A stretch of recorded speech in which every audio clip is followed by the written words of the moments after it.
I'm going to take you on an adventure. The quest is the golden lining of the tympanic bulla, which lies in a cave at the end of the external ear canal. Guarding the entrance to the cave are two serpents, the retroauricular vein and the facial nerve, which must not be disturbed. With steady hands, the lining is carefully removed, taking care not to wake up the giant sleeping in the ceiling of the cave, the vestibular apparatus. If it is disturbed, it will cast a spell which will unleash a torrent of dizziness and other neurologic signs.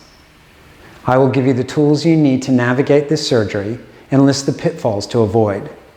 I will teach you the diagnostic workup and the aftercare.